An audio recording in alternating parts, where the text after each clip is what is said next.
Hello दोस्तों, मैं संजय सिंह आज पुनः आप लोगों के सामने भूगोल का क्लास लेकर उपस्थित हुए हैं। हमारा जो नेक्स्ट क्लास था वो तो इतिहास से संबंधित था और आधुनिक भारत के इतिहास से था और हमें पूर्ण विश्वास है कि आप लोगों को समझ में आया होगा, क्योंकि वो जो पहला जो टॉपिक है वो आधुनिक भारत का एक कहें तो पहला टॉपिक चलता है हमारा, जो औरंगजेब की मृत्यु से 1707 से स्टार्ट होती है ना, जिसे पोस्ट मुगल के नाम से हम लोग या उत्तरावर्ती मुगल काल के नाम से हम लोग जानते हैं।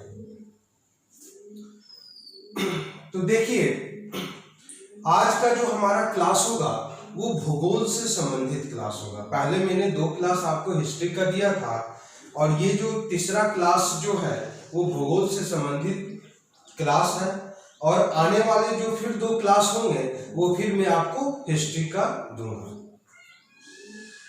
कल के प्रश्न में अगर कुछ आप लोगों को दिक्कत है तो आप लोग शेयर कर सकते हैं। चलिए ठीक है, तो आज हम चलते हैं भूगोल के बारे में कि सबसे पहले आज का जो हमारा टॉपिक रहेगा वो रहेगा भूगोल का सामान्य परिचय। आज का जो हमारा टॉपिक रहेगा वो क्या रहेगा? भूगोल का सामान्य परिचय।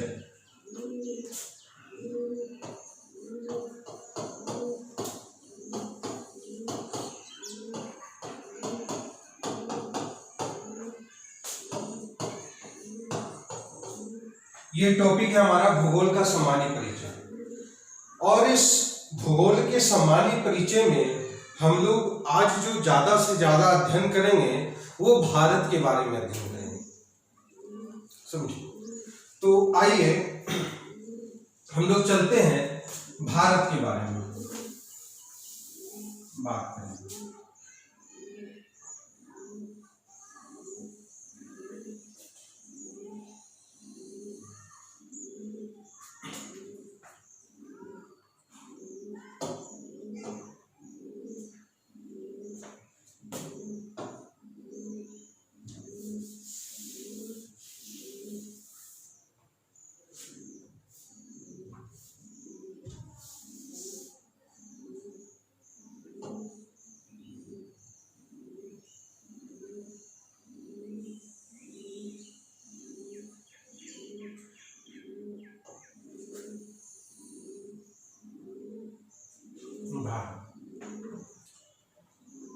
देखिए, ये जो भारत है, भारत से पहले हमारे पास पूरे पृथ्वी पर 2 स्थलाकृति होती थी, सिर्फ 2।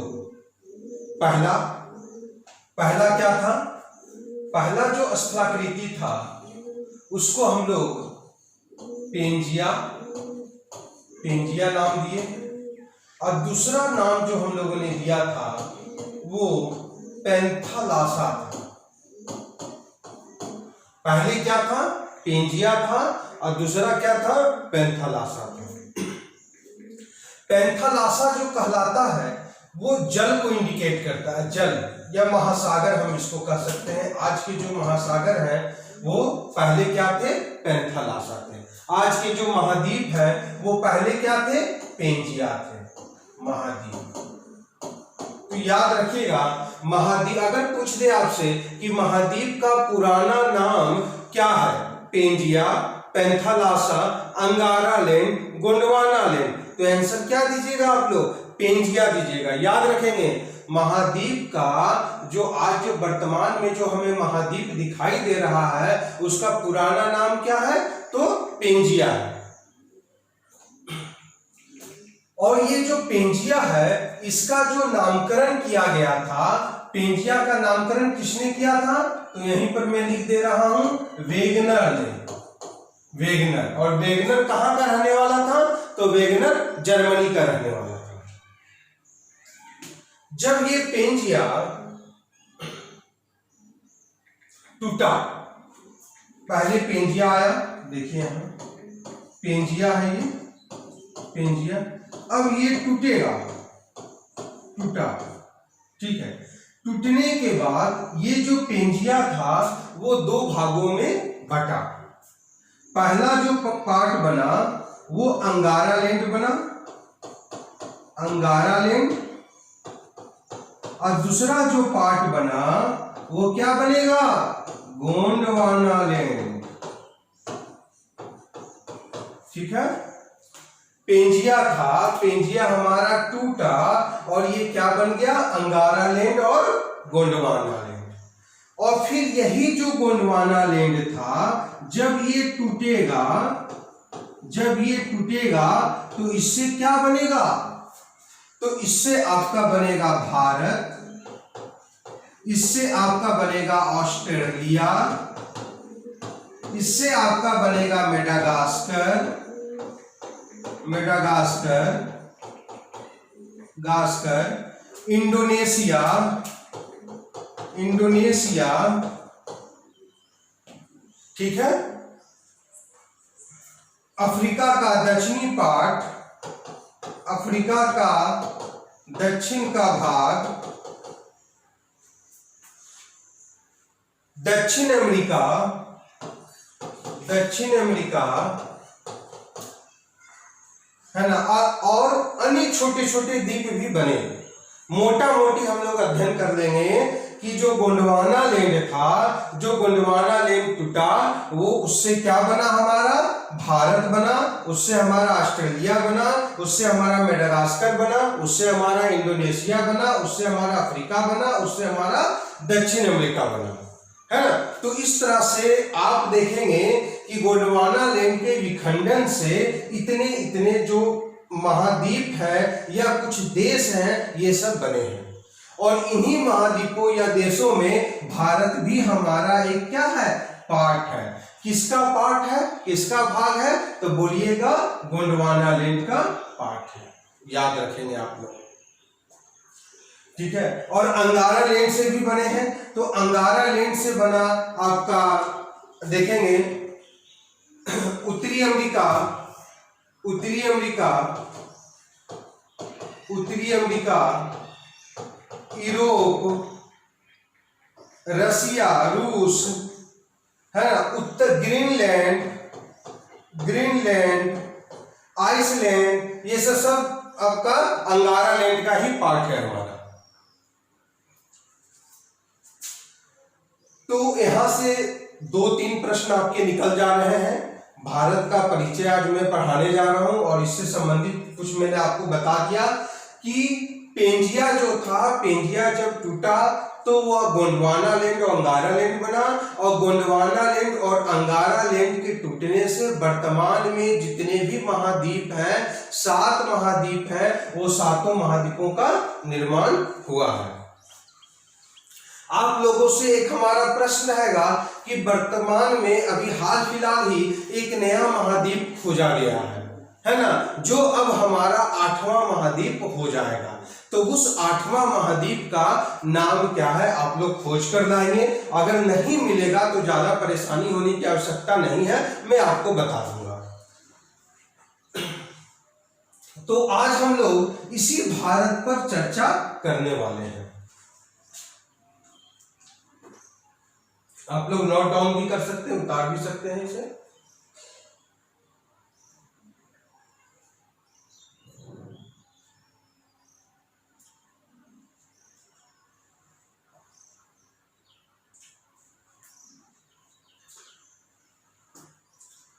चलिए, आप देखिए कुछ प्रश्न है कि भारत का पहला प्रश्न क्या बोलता है कि भारत का देशांतर विस्तार कितना है।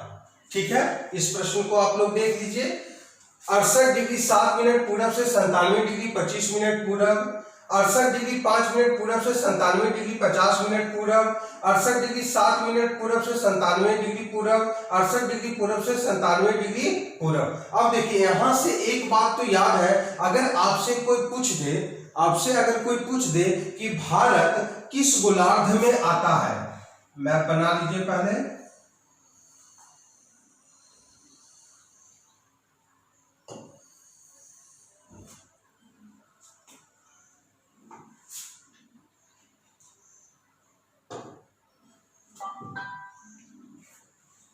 इधर जो आपका जो क्षेत्र है ये हिमालय का क्षेत्र है आपका, याद रखेंगे, ये पूरा आपका हिमालय का क्षेत्र है, ठीक है। और जो ये जो हिमालय है, ये जो हिमालय है, अगर पूछेगा हिमालय के बारे में तो आप बोलिएगा कि हिमालय जो पर्वत है वो युवा मोरदार पर्वत है। हिमालय कैसा पर्वत है, तो यहां मैं लिख दे रहा हूं, युवा मोरदार पर्वत है, युवा मोरदार पर्वत है। हिमालय कैसा पर्वत है, यंग फोल्डेड माउंटेन है।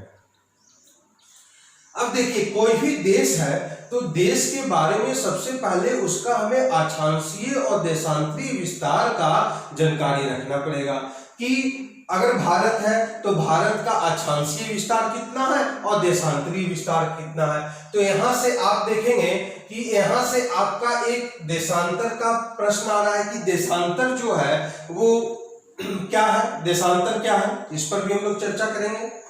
सबसे पहले इस प्रश्न का हम लोग आंसर देख लें कि भारत का देशांतरीय विस्तार जो है वो कितना है। तो देशांतरीय विस्तार भारत का 68 डिग्री 7 मिनट से 68 डिग्री 7 मिनट से 68 डिग्री 7 मिनट से 7 मिनट से 97 डिग्री 25 मिनट आपका है। कितना है, 97 डिग्री 25 मिनट। ये भारत का क्या है, देशांतरीय विस्तार है। अब इसमें देखिए कि 68 डिग्री 7 मिनट से 97 डिग्री 25 मिनट है, कहीं पर आपको दिख रहा है, तो देखिए यहां पर पहला में दिख रहा होगा 68 डिग्री 7 मिनट से 97 डिग्री 25 मिनट आपको दिख रहा, तो ये आंसर हमारा सही है। लेकिन साथ में यहां पर आप देखें कि यहां पर क्या दिया हुआ है, पूरब दिया हुआ है, यहां पर पूरब दिया हुआ है। इसका मतलब ये हुआ कि भारत जो है वो 0 डिग्री देशांतर से, अगर मान लेते हैं हम ये वाला क्षेत्र, अगर यहां हमारा 0 डिग्री देशांतर है तो 0 डिग्री देशांतर से 68 डिग्री 7 मिनट पूरब में भारत है। और इसको हम ये 0 डिग्री देशांतर को हम लोग क्या कह सकते हैं, इस 0 डिग्री देशांतर को हम लोग ग्रीनविच मीन टाइम के नाम से भी जानते हैं, जीएमटी भी इसको कह देंगे, ग्रीनविच मीन टाइम है। और फिर हम इसे प्राइम मेरिडियन लाइन भी कहेंगे, इसे प्राइम मेरिडियन लाइन भी हम इसे कहेंगे। पीएमटी प्रधान मध्याह्न रेखा, 0 डिग्री देशांतर रेखा को याद रखिएगा कि 0 डिग्री देशांतर रेखा जो है उसे हम ग्रीनविच रेखा के नाम से भी जानते हैं, क्योंकि लंदन में एक ग्रीनविच नाम का एक शहर है ना, वहां से ये देशांतर रेखा 0 डिग्री देशांतर रेखा गुजरती है ना। इस कारण से इसे हम ग्रीनविच लाइन भी कहते हैं, 0 डिग्री देशांतर रेखा को, ठीक है। तो अब ये 0 डिग्री देशांतर रेखा से भारत जो है वो पूरब में है। इससे ये पता चला, अगर पूछ दिया जाए कि भारत, ये पहला प्रश्न था, दूसरा प्रश्न हमारा रहेगा कि भारत किस गोलार्ध में है, किस गोलार्ध में है, प्रश्न हमारा ये रहेगा कि भारत किस गोलार्ध में है। ऑप्शन रहेगा, ऑप्शन में यहां दे रहा हूं, उत्तर पूरब से दक्षिण पश्चिम, उत्तर पूरब से दक्षिण पश्चिम। दूसरा, उत्तर दक्षिण से दक्षिण पूरब, उत्तर दक्षिण से दक्षिण पूरब। तीसरा ऑप्शन रहेगा हमारा उत्तर पूरब से पूरब, उत्तर पूरब से पूरब। चौथा ऑप्शन रहेगा पूरब से दक्षिण पश्चिम। आपका प्रश्न है कि भारत किस गोलार्ध में आता है। हम प्रश्न क्या रहा, भारत किस गोलार्ध में आता है, तो उसका ऑप्शन है उत्तर पूरब से दक्षिण पश्चिम, उत्तर दक्षिण से दक्षिण पूरब, उत्तर पूरब से पूरब और पूरब से दक्षिण पश्चिम। ठीक है, अब देखिए ये जो प्रश्न है, इस प्रश्न को जानने के लिए एक चीज और हमें जानना पड़ेगा कि भारत का देशांतरीय विस्तार कितना है। तो आइए अब हम लोग भारत के देशांतरीय विस्तार के बारे में जानेंगे कि जो भारत का जो देशांतरीय विस्तार अक्षांशीय विस्तार है, भारत का अक्षांशीय विस्तार कितना है। तो भारत का अक्षांशीय विस्तार के बारे में जानेंगे कि भारत का अक्षांशीय विस्तार 8 डिग्री 4 मिनट से कितना है, 37 डिग्री 6 मिनट, 37 डिग्री 6 मिनट। ठीक है, तो यहां से दो चीज हम लोग जान लिए कि 8 डिग्री 4 मिनट उत्तर से 37 डिग्री 6 मिनट क्या है, उत्तर है। ये हमारा अक्षांशीय विस्तार हुआ। देशांतरीय विस्तार जो होता है वो 68 डिग्री 7 मिनट से 97 डिग्री 25 मिनट होता है। ठीक है, 97 डिग्री 25 मिनट पूरब होगा आपका, यहां पूरब लिख देंगे। इससे ये पता चल गया कि भारत जो है, यहां हम क्या देख रहे हैं, उत्तर देख रहे हैं। यहां पर हम क्या देख रहे हैं, उत्तर देख रहे हैं, मतलब भारत उत्तरी गोलार्ध में है। ये क्लियर है हमारा, भारत किस गोलार्ध में है, तो उत्तरी गोलार्ध में है। दूसरी बात हम क्या बोल रहे हैं कि भारत जो है उसका जो देशांतरीय विस्तार है वो पूरब में है ना, इधर भी पूरब हमारा दिया हुआ है। तो इसका मतलब ये हुआ कि भारत जो है उत्तरी गोलार्ध में भी आता है और पूर्वी गोलार्ध में भी आता है।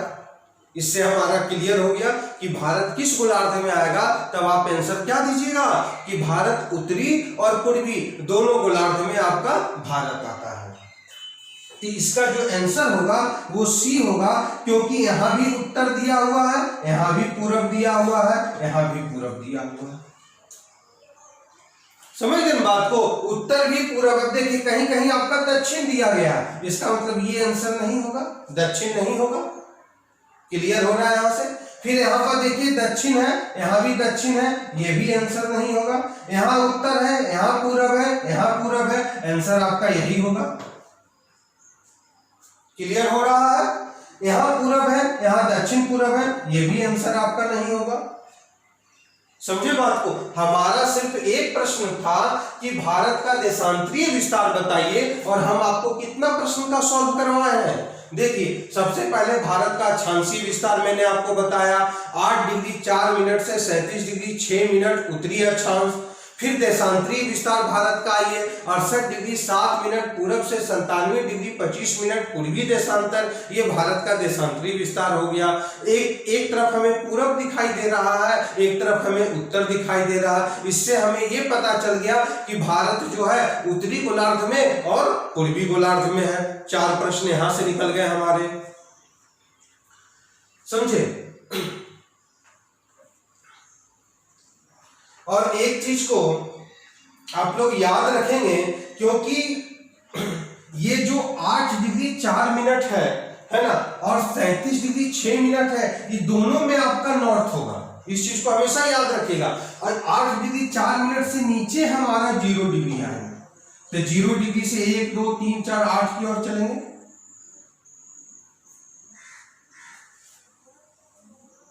समझ ले बात को। तो ये हमारा पहला प्रश्न क्लियर हो चुका है ना। आप लोग को अगर पहला प्रश्न से संबंधित कुछ प्रश्न पूछना हो तो आप लोग पूछ भी सकते हैं।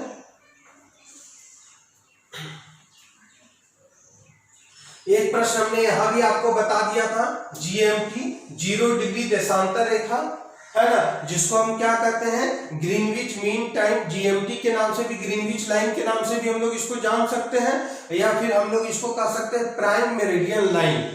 प्राइम मेरिडियन लाइन भी हम इसको कह सकते हैं, प्रधान मध्याह्न रेखा।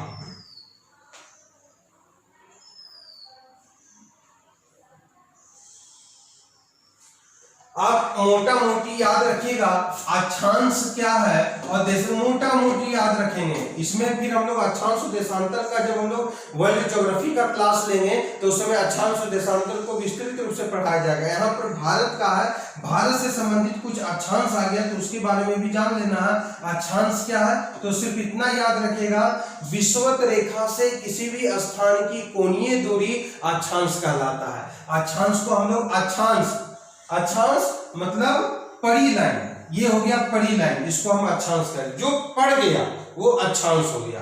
जो खड़ी है ये देशांतर है, ये खड़ी लाइन है तो ये देशांतर हो गया। ये आपका क्या हो गया, देशांतर हो गया। बस इतना ही है, खड़ी लाइन देशांतर है ना, पड़ी लाइन आपका अक्षांश, ये आपका अक्षांश। और भी अगर इसका इंग्लिश हम देख ले कि अक्षांश का इंग्लिश क्या होता है तो लेटीट्यूड होता है। लेटीट्यूड होता है जो लेटा हुआ रहे। कौन सा लाइन लेटा हुआ आपको दिखाई दे रहा है तो देखिए ये वाला जो लाइन है ये लेटा हुआ आपको दिखाई दे रहा है, तो लेटा हुआ है तो लेटीट्यूड है। ये लाइन लंबा है तो ये लॉन्ग है तो लॉन्गिट्यूड है। समझ रहे हैं बात को, तो लेटीट्यूड और लॉन्गिट्यूड। लेटीट्यूड क्या है, अक्षांश क्या है, किसी भी स्थान विषुवत रेखा से किसी भी स्थान की कोणीय दूरी वो हमारा क्या कहलाएगा, अक्षांश कहलाएगा। बस किताब में तो बहुत सारा लंबा चौड़ा परिभाषा दिया, सब आप इतना याद रखें कि किसी भी स्थान की विषुवत रेखा से किसी भी स्थान की कोणीय दूरी वो क्या कहलाएगा, अक्षांश कहलाएगा। तो एक प्रश्न आप यहां भी देख रहे होंगे, एक प्रश्न आप यहां भी देख लीजिए कि विषुवत रेखा हम किसको कहेंगे, विषुवत रेखा कौन है हमारा। देखिए विषुवत, कितना प्रश्न आपका सॉल्व होगा, विषुवत रेखा कौन है ना, तो हम बोलेंगे कि 0 डिग्री अक्षांश रेखा कौन है, विषुवत रेखा कौन है। तो 0 डिग्री अक्षांश रेखा हमारा क्या है, विषुवत रेखा है। अक्षांश रेखा विषुवत रेखा है। यही 0 डिग्री अक्षांश रेखा जो विषुवत रेखा है इसी को हम लोग क्या कह सकते हैं, इसी को हम लोग भूमध्य रेखा भी कह सकते हैं, भूमध्य रेखा भी कह सकते हैं। ठीक है, इसी को हम लोग क्या कह सकते हैं, इक्वेटर भी कह सकते हैं। इसी को हम लोग क्या कर सकते हैं, इक्वेटर भी कह सकते हैं। भूमध्य आपका प्रश्न में रहेगा भूमध्य रेखा तो याद रखेंगे 0 डिग्री अक्षांश रेखा के बारे में बात कर रहा है ना। इक्वेटर की बात, इक्वेटर बोल रहा है तो वो भी 0 डिग्री अक्षांश रेखा हो गया। विषुवत की बात कर रहा है 0 डिग्री अक्षांश रेखा हो गया। कभी कभी क्या है कि विषुवत को इंग्लिश में इक्वेटर लिख देगा आपको, है ना। तो हर सब्जेक्ट में कुछ ना कुछ इंग्लिश का टर्म भी आपको याद रखना है और कुछ ना कुछ ज्योग्राफी का टर्म भी, मतलब उसका हिंदी का टर्म भी आपको याद रखना पड़ेगा कि उसका इंग्लिश मीनिंग क्या होता है और हिंदी मीनिंग क्या होता है। क्योंकि हमें ज्यादा से ज्यादा वर्णाक्षी में ज्यादा से ज्यादा हमको प्रश्न सॉल्व करना है ना। तो जरा सा पढ़ाई तो जरा अच्छा लेवल से करना पड़ेगा और साथ ही साथ जिस तरह से समय आगे बढ़ रहा है क्वेश्चन का जो पैटर्न है वो भी जरा हाई होते हुए चला जा रहा है ना। तो उस चीज को भी ध्यान में रखते हुए हम लोगों को क्या करना पड़ेगा, मेहनत करना पड़ेगा। समझ गए ना बात को। यहां से आपने क्या समझ गया, अक्षांश क्या है, यहां से आपने देशांतर समझ गए कि देशांतर जो है वो क्या है, तो 0 डिग्री देशांतर रेखा से किसी भी स्थान की कोणीय दूरी देशांतर कहलाता है ना, याद रखिएगा। और एक चीज और मैं आपको बता दे रहा हूं अभी कि ये जो अक्षांश है, ये जो अक्षांश है, अक्षांश हमेशा उत्तर की ओर जाएगा। अक्षांश हमेशा उत्तर और दक्षिण जाएगा, याद रखिएगा।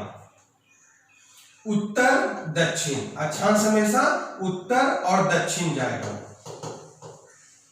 कहने का मतलब ये हुआ कि जब भी किसी भी देश का हम अक्षांश दर्शाएंगे तो वह तो या तो उत्तर में हो सकता है या तो दक्षिण में हो सकता है, या तो उत्तर उत्तर हो सकता है या फिर दक्षिण दक्षिण हो सकता है। जैसे ऑस्ट्रेलिया को लीजिए, अगर आपसे पूछेगा कि अच्छा बताइए ऑस्ट्रेलिया का अक्षांशीय विस्तार क्या है, तो आप एकदम जब उसको देखेंगे ऑस्ट्रेलिया का अक्षांशीय विस्तार जब हम लोग मैप पर देखेंगे तो देखेंगे कि वो दक्षिणी गोलार्ध में आता है।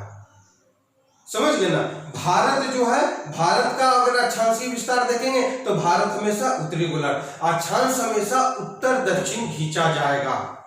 अक्षांश हमेशा उत्तर दक्षिण खींचा जाएगा, इस चीज को हमेशा याद रखिएगा। और देशांतर जो है वो हमेशा क्या होगा, पूर्व पश्चिम होगा।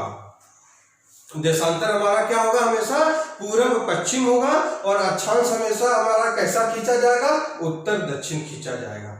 जब हम लोग लाइन को मिलाएंगे, एक लाइन को दूसरे लाइन से मिलाएंगे, तो हम ये देखेंगे कि नहीं, अक्षांश जो है वो क्या हो रहा है, पूरब से पश्चिम। जैसे देखिए हम मिला रहे हैं इसको, ये मिला रहे हैं, ये किधर से खींच रहे हैं, पूरब पश्चिम खींच रहे हैं, लेकिन जाएगा कैसे, उत्तर की ओर भाग रहा है, ये उत्तर की ओर भाग रहा है, फिर इसके नीचे आएंगे, ये दक्षिण की ओर भाग रहा है। समझ रहे हैं बात को? तो अक्षांश हमेशा उत्तर दक्षिण ही जाएगा और देशांतर हमेशा पूरब पश्चिम ही जाएगा। इस चीज को हमेशा याद रखिएगा, है ना। और किसी भी देश का, किसी विश्व का कोई भी देश हो, महाद्वीप, द्वीप, कुछ भी हो, है ना, नगर हो, गांव हो, कुछ भी हो, अगर उसका अक्षांशीय और देशांतरीय अक्षांशीय विस्तार होगा तो अक्षांशीय विस्तार हमेशा उत्तर दक्षिण, उत्तर उत्तर, दक्षिण दक्षिण होगा। अगर देशांतरीय विस्तार होगा तो पूरब पूरब होगा, पश्चिम पश्चिम होगा, या तो फिर पूरब पश्चिम होगा। इसी तरह से हो सकता है, ठीक है, समझे? तो यहां से हम लोगों ने क्या समझ गया, अक्षांश के बारे में भी समझ गए, देशांतर के भी बारे में भी समझ गए, भारत का अक्षांशीय और देशांतरीय विस्तार कितना है, हम ये सब भी समझ गए। आप लोग को जहां नहीं समझ में आ रहा होगा वहां क्वेश्चन आप लोग पूछेंगे। अब हम लोग जो आते हैं वो नेक्स्ट प्रश्न पर आते हैं कि नेक्स्ट प्रश्न जो है हमारा वो क्या है।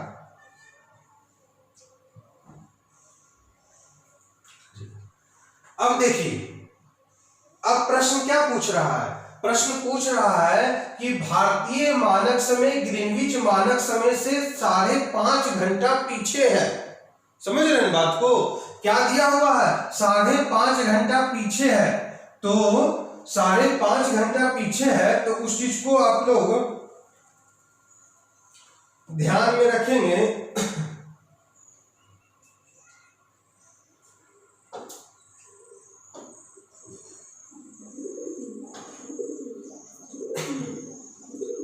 ठीक है, अब देखिए क्या बोलता है, भारतीय मानक समय ग्रीनविच, एक पॉइंट यहां लगाइए आप, ग्रीनविच।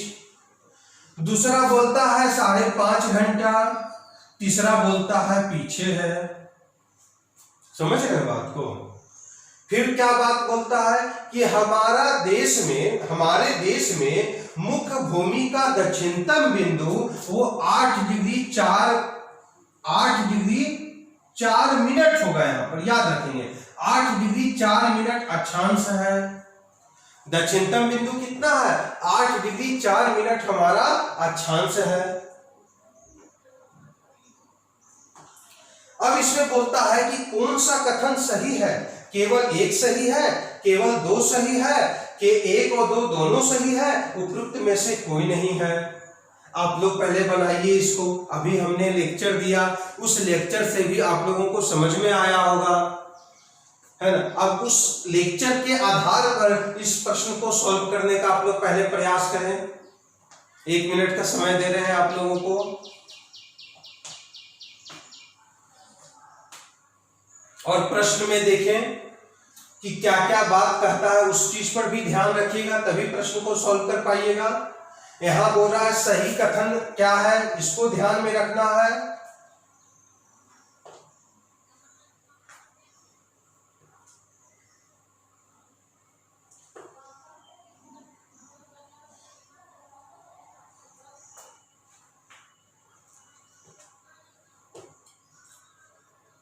क्या होगा, बना? देखिए जल्दी देखिए, बनाने का प्रयास कीजिए, उसके बाद हम तो बताएंगे ही बताएंगे, पहले जरा सा अपना दिमाग को भी लगाना है। आधा घंटा से लेक्चर हमारा सुन रहे हैं, कुछ ना कुछ तो समझ में जरूर आया होगा, उतना ही बहुत है।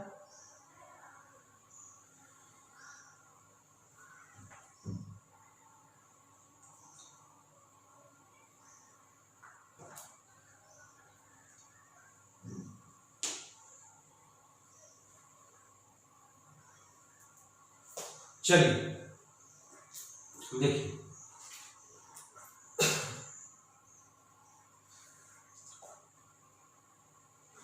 सबसे पहले ये देखिए कि ये जो ग्रीनविच है, ये जो ग्रीनविच है ना, तो ये बताइए कितना डिग्री अक्षांश रेखा या देशांतर रेखा को हम ग्रीनविच कहेंगे? अक्षांश को ग्रीनविच कहेंगे या देशांतर को ग्रीनविच कहेंगे? तो यहां पर क्या होगा? यहां पर देशांतर होगा। ग्रीनविच जो हमारा कहलाएगा वो देशांतर कहलाएगा, लेकिन कितना डिग्री कहलाएगा इसको भी जानना है ना। तो कितना डिग्री कहलाएगा? तो 0 डिग्री देशांतर कहलाएगा। ग्रीनविच हमारा 0 डिग्री देशांतर कहलाएगा। और ये ग्रीनविच जो है वो कहां पर है, इस चीज को भी याद में रखेंगे हम लोग। लंदन में है ये, लंदन से गुजरती है ये लाइन जो है लंदन से गुजरती है। वहां एक वैधशाला है ना, उस वैधशाला से गुजरती है। कल वैधशाला का भी हम लोग चर्चा किए थे कि भारत में प्रथम वैधशाला का निर्माण किसने किया था? याद है कल का प्रश्न हिस्ट्री का पोस्ट मुगल से ये प्रश्न था कि भारत में वैधशाला का निर्माण किसने किया था और कहां किया था? सर्वप्रथम दिल्ली में किया था। किसने किया था? सवाई जयसिंह ने किया था। भूल जाते हैं आप लोग जी, चलिए आइए देखते हैं। तो देखिए ये जो ग्रीनविच है ये कितना डिग्री देशांतर हो गया? 0 डिग्री देशांतर हो गया। और ये क्या हो गया? लंदन से ये गुजरती है। तो एक प्रश्न तो हमारा यहां सही हो गया कि ग्रीनविच रेखा 0 डिग्री देशांतर रेखा को कहते हैं। और ये कहां से गुजरती है? लंदन से गुजरती है। अब देखिए बोलता है कि भारतीय मानक समय, तो यहां एक चीज और आप इंपॉर्टेंट कर दीजिए कि भारतीय मानक समय हमारा कितना है। तो मैं यहां लिख देता हूं भारत का मानक समय, भारत का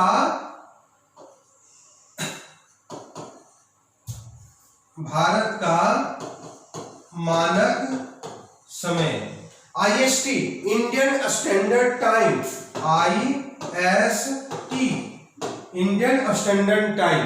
तो भारत का जो इंडियन स्टैंडर्ड टाइम है वो कितना है? तो प्रश्न पूछेगा, यहां देखिए यहां क्या पूछ रहा है? भारत का मानक समय पूछ रहा है। याद रखेंगे भारत का मानक समय। तो यहां पर लिख दीजिएगा 5 घंटा 5 + 30 है ना, ये 30 मिनट हो गया, ये 30 मिनट हो गया। तो 5 घंटा 30 मिनट, इसको इस तरह से भी लिख दीजिए 5 घंटा 30 मिनट। ये क्या है? भारत का मानक समय 5 घंटा 30 मिनट है। कहां से 5 घंटा 30 मिनट है? तो हम यहां पर देखिए बना देते हैं आपको 0 डिग्री, ये क्या है? देशांतर है। 0 डिग्री ये क्या है? देशांतर है। अब यहां से भारत का मानक समय 5 घंटा 30 मिनट आगे है, आगे है। यहां आपका प्रश्न में क्या दिया था? पीछे है। ये क्या हो गया? गलत हो गया, हुआ ना जी, क्योंकि हमारा जो मानक समय है वो 5 घंटा 30 मिनट आगे है भारत का मानक समय। अब भारत का मानक समय 5 घंटा 30 मिनट हुआ। अब यहां पूछेगा भारत का मानक देशांतर रेखा क्या है? भारत का मानक देशांतर रेखा क्या है? देशांतर रेखा क्या है? ऐसे ही पूछ दिया भारत का मानक देशांतर रेखा क्या है, तो आप क्या बोलेंगे? बताइए, तो आप क्या बोलेंगे? आप बोलेंगे 82.5 डिग्री पूर्वी देशांतर। इस तरह से आंसर इसका दीजिएगा 82.5 डिग्री पूर्वी देशांतर। समझ रहे हैं बात को? अगर आपसे पूछेगा कि भारत का मानक देशांतर रेखा कितना है, तो बोलिएगा 82.5 डिग्री पूर्वी देशांतर। अगर आपसे प्रश्न पूछ देगा कि भारत का मानक समय कितना है, तब क्या बोलेंगे? 5.5 घंटा आगे है। कहां से? ग्रीनविच से। ठीक है, समझ रहे हैं बात को? तो यहां से ये प्रश्न हमारा गलत हो गया कि 5 घंटा पीछे है, तो गलत हो गया। नहीं भैया, 5 घंटा हमारा आगे है, हम पीछे क्यों रहेंगे? हर क्षेत्र में हम आगे हैं, इस क्षेत्र में भी आगे रहेंगे। अब देखिए, अब दूसरा पूछ रहा था कि हमारा देश मुख्य भूमि का दक्षिणतम बिंदु 8 डिग्री 4 मिनट अक्षांश पर है ना। तो जो दक्षिणतम बिंदु है, हमारा जो दक्षिणतम बिंदु है, भारत का दक्षिणतम बिंदु क्या है? भारत का, यहां मैं फिर से लिख दे रहा हूं, देखिए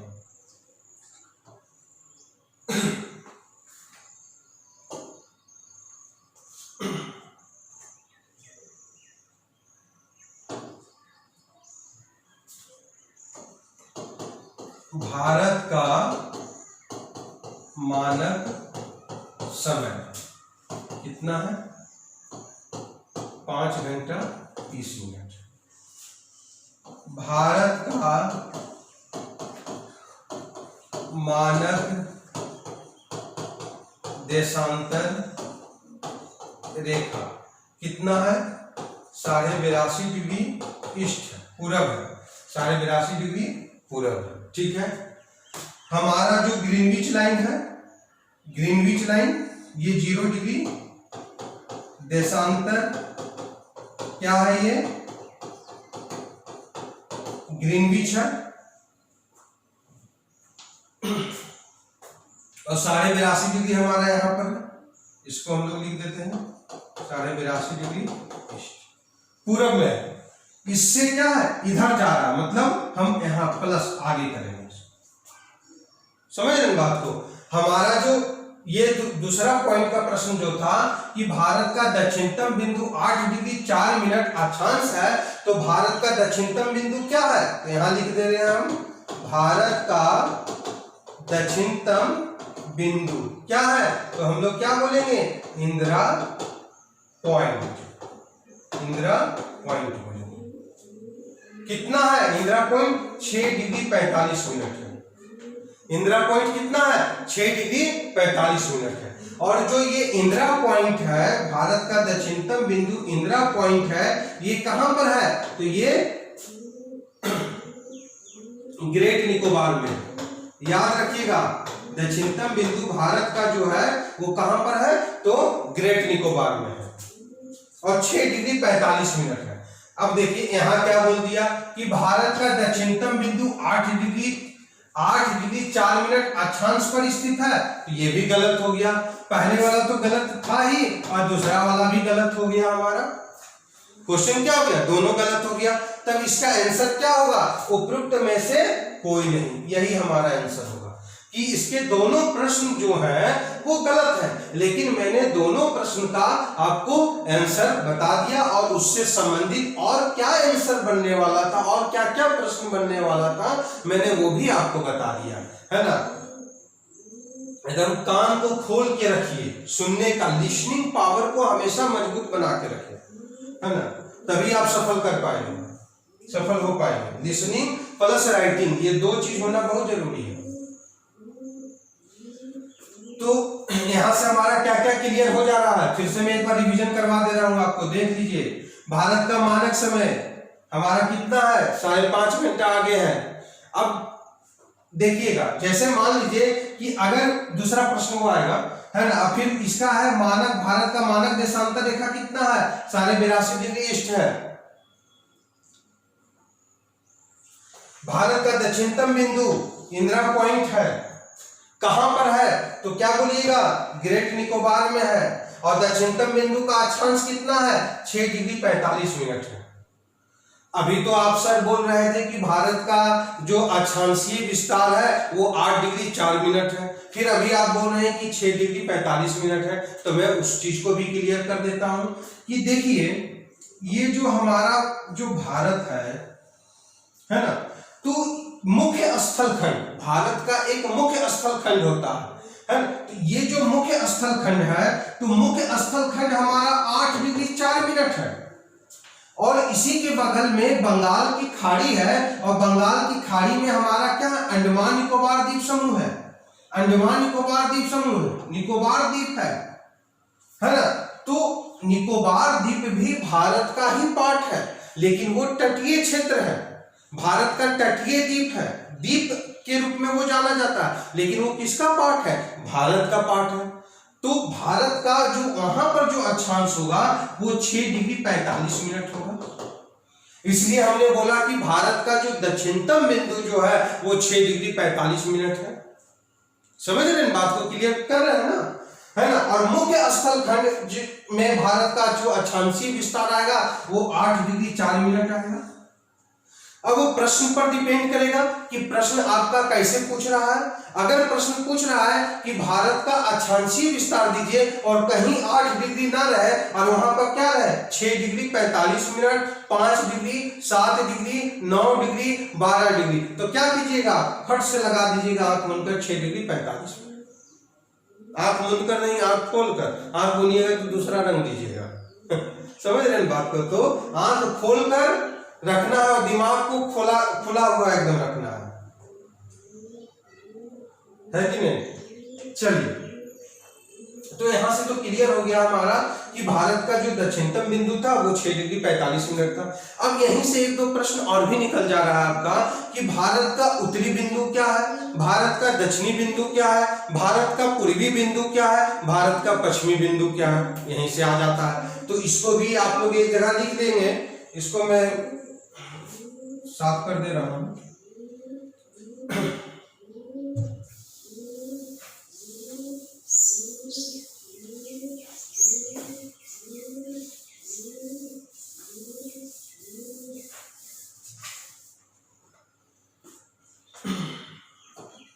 भारत का उत्तरी बिंदु, भारत का दक्षिणी बिंदु, भारत का पूर्वी बिंदु, भारत का पश्चिमी बिंदु। ठीक है, तो भारत का उत्तरी बिंदु फट से बताइए आप लोग। एक बार पहले भी मैं ज्योग्राफी का क्लास लिया तो उसमें भी बताया था आप लोगों को। भारत का उत्तरी बिंदु क्या है, इंदिरा कॉल है, याद रखिएगा। और इंदिरा कॉल कहां पर है, तो सियाचिन ग्लेशियर में है, सियाचिन ग्लेशियर में है इंदिरा कॉल। इस चीज को याद रखेंगे। भारत का उत्तरी बिंदु इंदिरा कॉल सियाचिन ग्लेशियर में है। भारत का दक्षिणी बिंदु बताइए, तो भारत का दक्षिणी बिंदु अभी आप लोगों को बताए थे, बोलिए बोलिए जल्दी बोलिए, भारत का दक्षिणी बिंदु।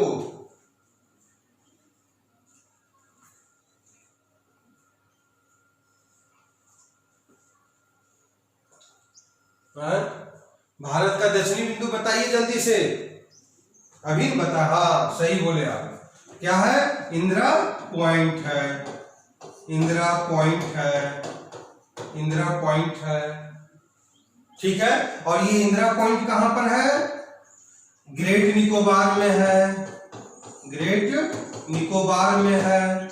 क्लियर हो रहा है यहां से। फिर भारत का पूर्वी बिंदु आ जाइए, कहां पर है, किबुथु, अरुणाचल प्रदेश, किबुथु।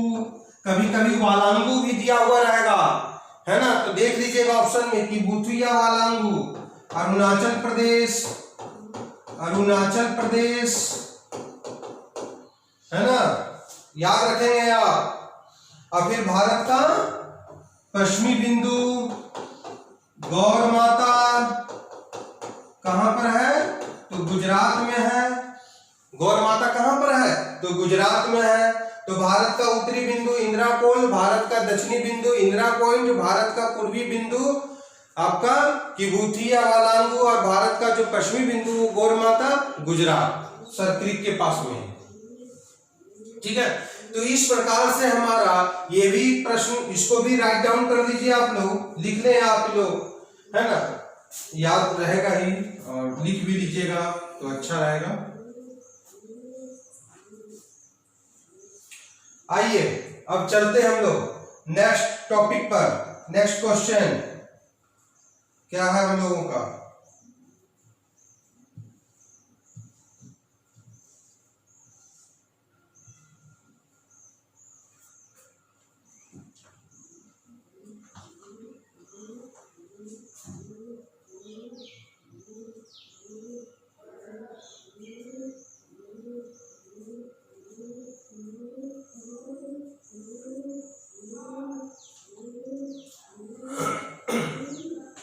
प्रश्न देख लीजिए आप लोग,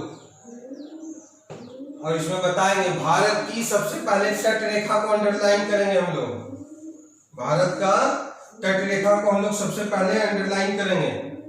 ये तट रेखा है, 6100 किलोमीटर है, 10.7% है। क्या है हमारा? पर्वत है।